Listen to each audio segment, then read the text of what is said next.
नमस्कार मित्रांनो, मी मेघा. स्वागत आहे माझी योजनामध्ये. जर तुम्हीही दरवर्षी स्वतः मोबाईलमधून ई-पीक पाहणी करत असाल तर आजचा हा व्हिडिओ शेवटपर्यंत नक्की पहा. कारण यावर्षी शासनाने ई-पीक पाहणीच्या प्रक्रियेत खूप मोठा बदल केला आहे आणि आता शेतकरी स्वतः मोबाईलवरून पीक नोंद करू शकणार नाही.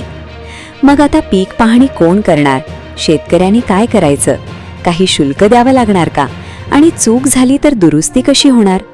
या सगळ्या प्रश्नांची उत्तरे आज आपण सोप्या भाषेत जाणून घेणार आहोत.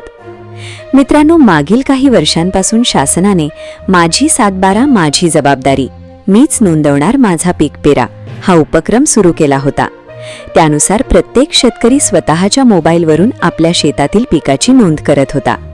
परंतु प्रत्यक्षात अनेक शेतकऱ्यांना मोबाईल वापरण्यात अडचणी आल्या. काही ठिकाणी इंटरनेटची समस्या होती, तर अनेकांकडून चुकीचे पीक किंवा चुकीचे क्षेत्र नोंदवले गेले. त्यामुळे अनेक शेतकरी शासनाच्या विविध योजनांच्या लाभापासून वंचित राहिले.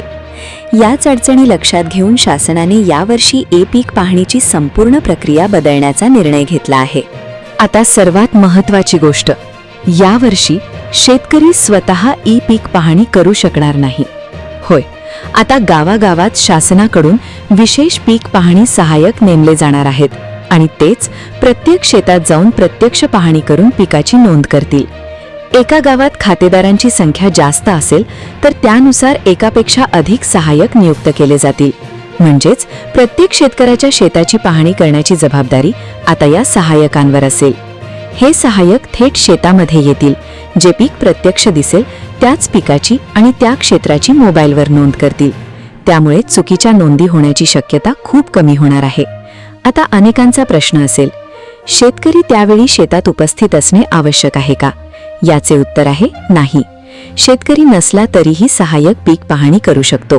पण जर तुमच्या शेतात मिश्र पीक असेल, म्हणजे एका गटात 2 किंवा 3 वेगवेगळी पिके असतील, तर शक्य असल्यास त्यावेळी शेतात उपस्थित राहणे तुमच्यासाठी फायद्याचे ठरेल. कारण जर सहाय्यकाने एका बाजूनेच फोटो घेतला तर दुसरे पीक नोंदले जाण्याची शक्यता कमी होऊ शकते. त्यामुळे दोन्ही किंवा सर्व पिकांची योग्य नोंद व्हावी यासाठी तुम्ही मार्गदर्शन करू शकता.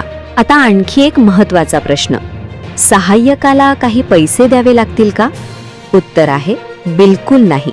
शेतकऱ्यांनी कोणतंही शुल्क किंवा मानधन द्यायचे नाही. सहाय्यकांना शासनाकडूनच मानधन दिले जाणार आहे.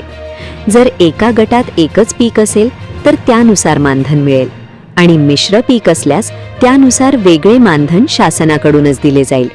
म्हणजेच शेतकऱ्यांना यासाठी स्वतःच्या खिशातून एकही रुपया खर्च करावा लागणार नाही.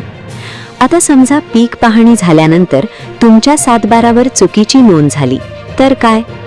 तर सुरुवातीला सहाय्यकाने केलेली नोंद वरिष्ठ अधिकाऱ्यांच्या म्हणजे तलाठी यांच्या लॉगिन मधून मंजूर केली जाईल. आणि जर त्यानंतर तुम्हाला काही बदल करायचे असतील किंवा नोंद चुकीची वाटत असेल तर मंडळ अधिकाऱ्यांकडे दुरुस्तीची प्रक्रिया करता येणार आहे. म्हणजेच चुकीची नोंद कायमची राहणार नाही, तिची दुरुस्ती करण्याची संधी देखील उपलब्ध असणार आहे.